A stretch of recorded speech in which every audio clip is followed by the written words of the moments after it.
السلام عليكم ورحمة الله وبركاته. الحمد لله رب العالمين حمدا يوافي نعمه ويكافئ مزيدا. اللهم صل على محمد وعلى آل محمد وعلى آله وصحبه أجمعين. പ്രിയമുള്ള സഹോദരങ്ങളെ, സഹോദരിമാരെ, രണ്ടാമത് അല്ലാഹു നമ്മുടെ ഒരുമിച്ച് കൂടലിനെ അനുഗ്രഹിക്കുമാറാകട്ടെ.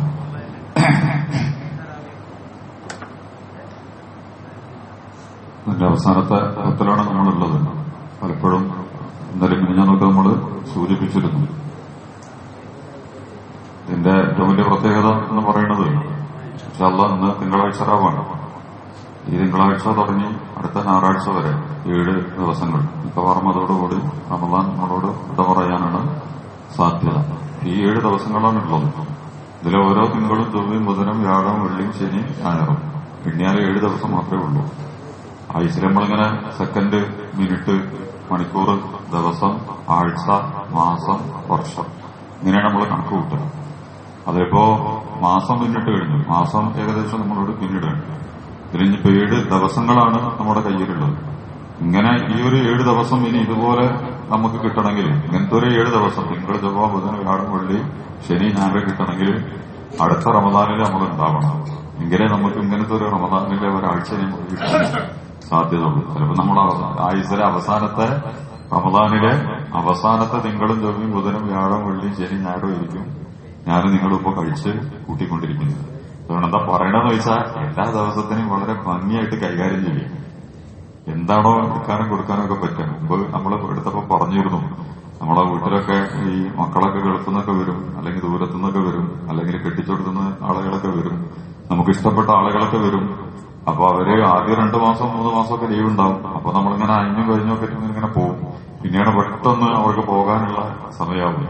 ഇനിയിപ്പോ ഒരു 10 ദിവസം ഉള്ളൂ, ഇനി ഒരാഴ്ച ഉള്ളൂ എന്നൊക്കെ നമ്മൾ പറയും. അപ്പൊ ഉണ്ടാവും ഉമ്മാരും അതുപോലെ തന്നെ വാപ്പാരും മക്കളൊക്കെ ഒരു ഇനിയിപ്പോ മുപ്പരെ പറഞ്ഞയക്കണമല്ലോ, അതിനു വേണ്ടിയിട്ട് കുറേ സാധനങ്ങൾ, അത് വേണോ ഇത് വേണോ അങ്ങനെ വേണോ ഇങ്ങനെ വേണോ അതാക്കട്ടെ ഇതാക്കട്ടെ അത് പാക്ക് ചെയ്യട്ടെ എന്നൊക്കെ ചോദിച്ചിട്ട് കുറെ കാര്യങ്ങൾ അപ്പോഴും നമുക്ക് ചെയ്ത് പൂർത്തീകരിക്കാൻ കഴിഞ്ഞിട്ടുണ്ടാവില്ല പലതും. കാരണം എല്ലാം കൊടുത്തയക്കണം. ഇനിയിപ്പോ അദ്ദേഹം പോയിക്കൊണ്ടിരിക്കുകയാണ് എന്നുള്ള നിലക്ക് ആ വിടപറച്ചിലിന് വേണ്ടി എല്ലാം കൊടുക്കാൻ അപ്പോഴും നമ്മളെ മനസ്സിനിങ്ങനെ തോന്നലുണ്ടാവും, കുറച്ച് മുമ്പ് തന്നെ ചെയ്താൽ വളരെ നന്നായിരുന്നു, കുറെ കാര്യങ്ങൾ ആദ്യം തന്നെ ചെയ്യായിരുന്നു, അങ്ങനെ തക്കരിക്കായിരുന്നു, ഇങ്ങനെ സൽക്കാരൊരുക്കായിരുന്നു, ഈ രീതിയിലൊക്കെ വിരുന്ന് കൊടുക്കായിരുന്നു എന്നൊക്കെ നമ്മളിങ്ങനെ വിചാരിക്കാൻ തുടങ്ങും. പക്ഷെ അപ്പോഴേക്കും സാധനം നമ്മളോട് പോകാൻ തുടങ്ങിയിട്ടുണ്ടാവും. എന്നതുപോലെ ഈ ഒരാഴ്ച എന്ന് പറയുന്നത് ഇത് നമ്മളൊക്കെ ജീവിതത്തിലെ അവസാനത്തെ നോമ്പാണ്, റമദാനിലെ ഒരാഴ്ചയാണ്. കണക്കൂട്ടിയിട്ട് എന്ത് ചെയ്യുക, ഓരോ സെക്കൻഡും എന്താണോ ചെയ്യാൻ പറ്റുക അതങ്ങനെ ചെയ്യുന്നേ.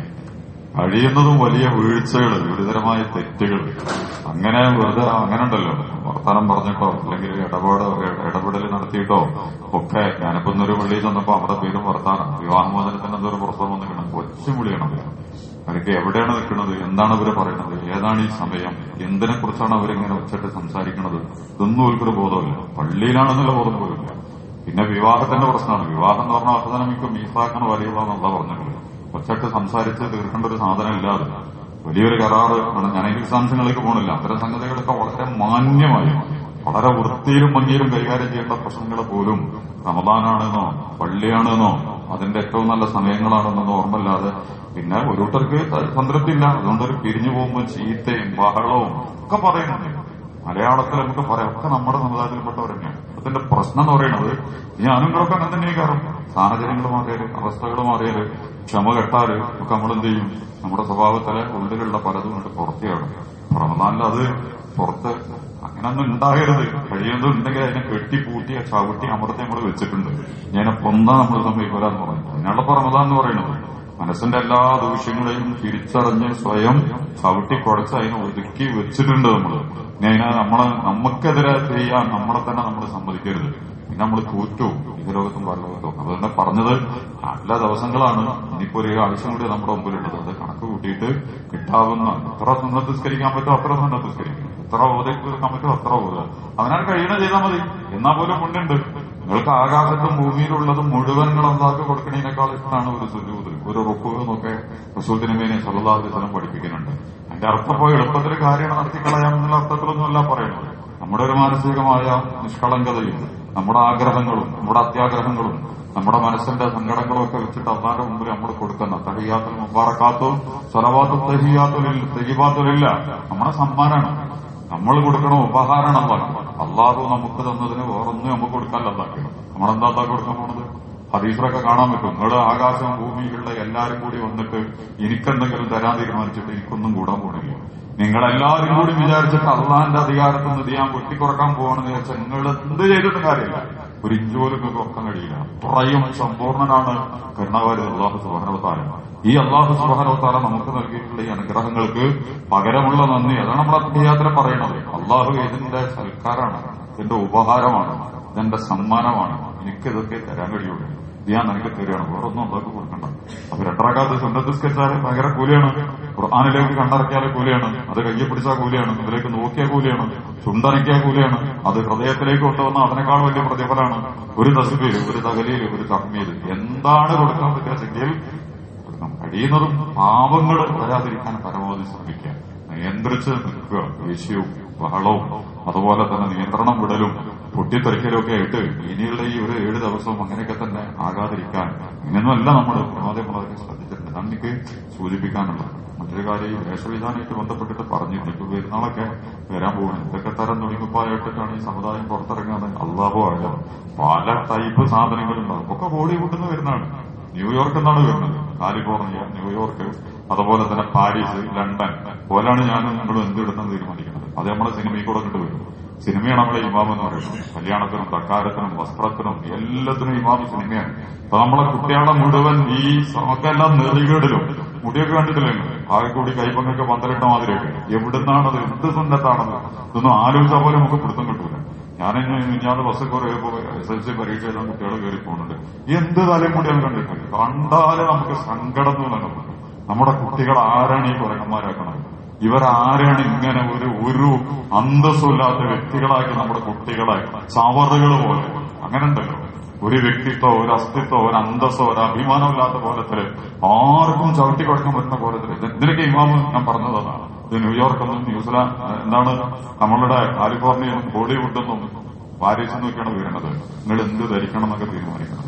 നമ്മളെ നോമ്പൊക്കെ എടുത്ത് അവസാനം നമ്മളെ ഇറങ്ങി പോകണം. നമ്മളെ പെണ്ണിന്റെ വേഷം, നമ്മുടെ ആണിന്റെ വേഷം ഒക്കെ കൂടി കണ്ടാൽ, ഞാൻ പറയണത് അറപ്പില്ലാത്തത്. അല്ലാഹുവിന്റെ റസൂലിന് വഹി ഇറങ്ങിയപ്പം ആദ്യത്തെ വഹിയാണ് ഇത്ര, നീ വായിക്കലാണ്. അതിപ്പോ നമുക്കില്ല.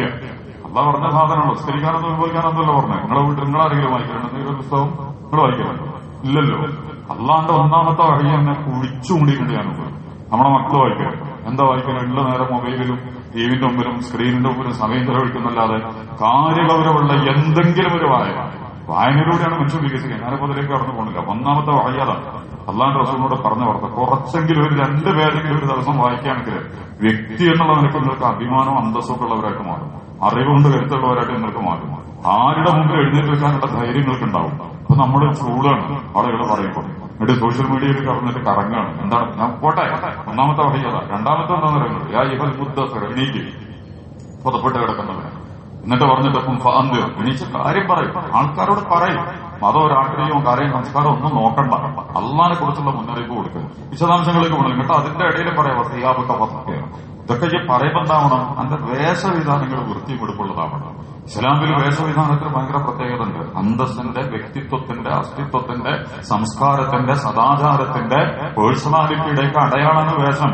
കാട്ടിക്കൂട്ടലോ ചാടയോ പൊങ്ങച്ച പ്രകടനോ അതുമല്ലെങ്കിൽ എന്തെങ്കിലും ഒന്നുമില്ലാതെ എന്തു ആവാം, എങ്ങനെയാവാം, എന്തും വാരി വലിച്ചിട്ട് പോകാം. ഇതൊന്നുമല്ല. അല്ലാഹുവിന്റെ റസൂലിനോടാണ് ഈ പറയുന്നത്. ഇപ്പൊ സിയാബൊക്കെ പതക്കുക, നല്ല ലിബാസു തഖ്വ, തഖ്വയുള്ള വസ്ത്രമായിരിക്കണം.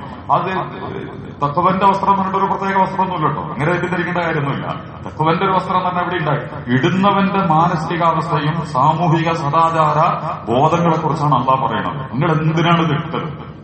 നമ്മളെ കുട്ടികള് എന്താണ് അയാമേ ഡേവിഡ്, അവന്റെ കുപ്പായത്തിന്റെ വേക്കറി, ഞാൻ ഷെയ്ത്താനാണ്, നമ്മളെ കുട്ടി പനിയായിട്ട് പോവാണ്. എന്നിട്ട് ബാഗ് നോക്കിയാൽ നമ്മള് ഇത് എവിടുന്നാണ് ഇട്ടത്, ആരാണ് അവർ ഇടിയിച്ചിരിക്കുന്നത്, അതിന്റെ മേലെ തലയോട്ടിന്റെ ചിഹ്നം, എന്നിട്ട് തുടരുത്. അപ്പൊ അത് ഏകദേശമൊക്കെ ശരി തന്നെയാണ്. അതിന്റെ അടുത്തൊന്നും അടുക്കാൻ പറ്റൂല. എന്തെങ്കിലും ചോദിച്ചാൽ നിങ്ങൾക്കെതിരെ ചിലപ്പോൾ തിരിഞ്ഞു. അതിന്റെ പ്രശ്നമല്ല, നമ്മളെ പ്രശ്നം തന്നെയാണ്. ഈ സാധനം കെട്ടിട്ട് എന്തെങ്കിലും മക്കൾ പുറത്തിറങ്ങി പോകുമ്പോ എന്തിനാണ് ഞാൻ പറഞ്ഞത്, വസ്ത്രം എന്ന് പറയുന്നത് അന്തസ്സുള്ളതാവണം. അതിന്റെ അപ്പുറത്തൊക്കെ പോയിട്ട് സദാകാലത്ത് ഇടുങ്ങി നമ്മുടെ പെണ്ണുങ്ങളൊക്കെ ചുണ്ടുമലൊക്കെ ലിപ്സ്റ്റിക് ഇട്ട് നമ്മുടെ പെൺകുട്ടികളൊക്കെ സ്കൂളൊക്കെ പോകണമെന്നില്ല. എന്താണ് ഇവർ ഈ വാരി പോറ്റുന്നത്, എങ്ങനെയാണ് ഇവർ ഇറങ്ങി പോണത്? എന്നിട്ട് ശരീരം മുഴുവൻ ഒട്ടിപ്പിടിക്കും. വല്ലാത്തൊരു കഷ്ടം തോന്നും. പാന്റും ഉണ്ടാവും, എന്നിട്ടൊരു ബനിയനും ഉണ്ടാക്കും, എന്നിട്ടുണ്ടാവും തലയിൽ കെട്ടിക്കൂട്ടി വെച്ചിരിക്കണം.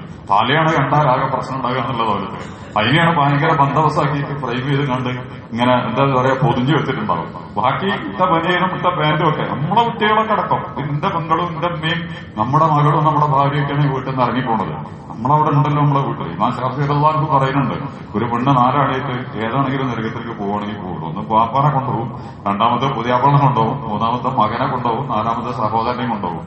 ഈ നാലാളുകളുടെ കീഴിലാണ് ഒരു പെണ്ണിന് മാത്രമല്ല ഈ പ്രശ്നം, ആണുങ്ങളതും പ്രശ്നം തന്നെയാണ്. ഇപ്പൊ നമ്മൾ ധരിച്ചുകൊണ്ടിരിക്കുന്ന വേഷങ്ങൾ നമുക്കൊക്കെ പ്രശ്നം തന്നെയാണ്.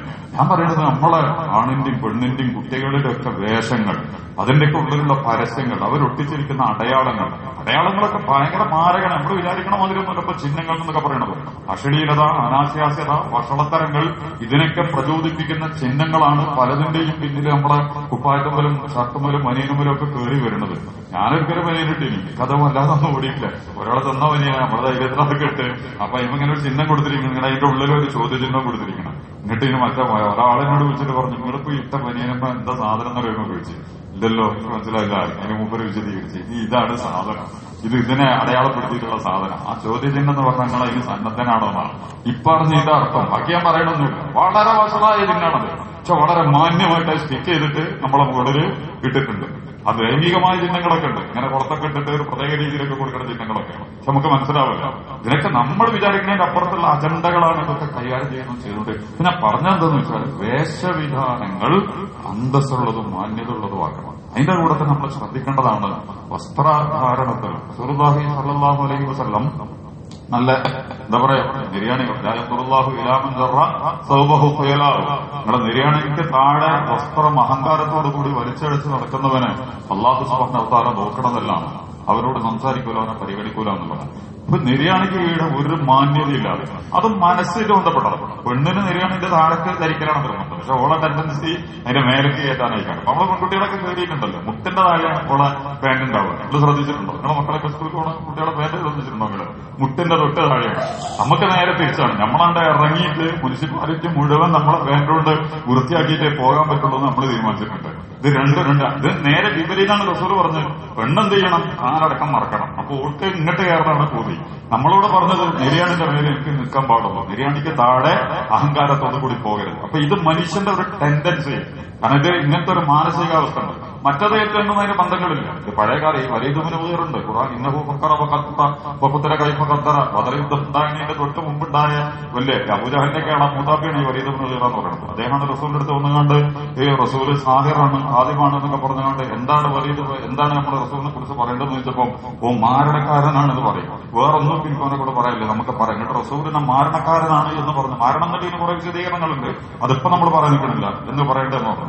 അപ്പൊ ഇയാളെ ഈ സംഘാടി കൂടെ പോവുകയാണ്. അപ്പൊ അയാളുടെ തുണിക്കുപ്പായൊക്കെ ഈ അന്നത്തെ അബൂജഹൽ, അബൂ സുഫിയാന്, അബൂലഹബ് അടിമകളുണ്ടാവും. അവരിങ്ങനെ ഈ താഴൊക്കെ വലിച്ചടക്കണ ഭയങ്കര അധികാരത്തിന്റെ അടയാളമായി താഴേക്ക് ഞാന്ന് തൂന്ന് കിടക്കണ താഴെയൊക്കെ വലിച്ചഴിച്ചിട്ടാണ് അവർ നടക്കുക. പരിചാരകന്മാർ അത് കയ്യിലൊക്കെ പിടിച്ചിട്ട് ഇവരുടെ വസ്ത്രം തൂങ്ങി കിടക്കുമ്പോ പഴയകാലത്ത് രാജാക്കന്മാര്, നമ്പൂരാക്കന്മാര്, ഇമാതിരി ജന്മിമാര്, ഫ്യൂഡൽ പ്രഭുക്കന്മാരൊക്കെ അങ്ങനത്തെ വേഷമൊക്കെ ധരിച്ചിട്ട് നടക്കുക. ഇങ്ങനെ വലിയ തുമ്പേറെ നടന്നു പോകുമ്പോഴാണ് എന്താണ് ഉത്സാഹോത്രത്തിലെ ഒരാള് നടന്നു വരുന്നത്. അപ്പൊ അയാളെ അമ്പ് കയ്യിൽ നിന്ന് കുത്തി ഇയാളുടെ തുണിയിലേക്ക് വീണു. അപ്പൊ അമ്പ് കുത്തിയിട്ട് ഇയാളെ തട്ടിത്തടഞ്ഞു വീണു. വലിയ തുണിയിൽ തട്ടിത്തടഞ്ഞിട്ട് വീണു. എന്നിട്ട് അമ്പ് ഇയാൾക്ക് കൊണ്ടു. ഈ അമ്പ് കൊണ്ടതിന്റെ പേരിലാണ് വലീദ് മുഗീറ അസുഖമായിട്ട് കിടന്ന് മരിക്കണമെന്നാണ്. അപ്പൊ വലീദ് മുഗീറ അതിനെ കുറിച്ച് പറഞ്ഞതെന്ന് വെച്ചാല് ഈ മഖ്ദൂം ഗോത്രം അതിനെ കുറിച്ച് പറഞ്ഞത്, ഈ ഗൗസുകാര്, ഉസാ ഗോത്രക്കാര് ഈ വലീദബിന് കാരണം ഭയങ്കര പ്രബലമായിരുന്നു. അയാളെ കൈകാര്യം ചെയ്യാൻ വേണ്ടിയിട്ട് ചതിയിൽ ഒരുക്കിയ കെണിയായിരുന്നു ഈ അമ്പുകുത്തി വീടല്. എന്നിട്ട് മരിക്കാൻ നേരത്തെ ഇയാളെ വസീയത്ത് ചെയ്യുന്നുണ്ട് വലീദബിന് മുഗീറ. 3 കാര്യങ്ങൾ. സഖീഫുകാർ എനിക്ക് പലിശ തരാണ്ട് അത് നിങ്ങൾ പിടിച്ചു വാങ്ങണം. ഈ ഉസാ ഗോത്രക്കാരാണ് എന്നെ ഈ പണി ചെയ്തത്.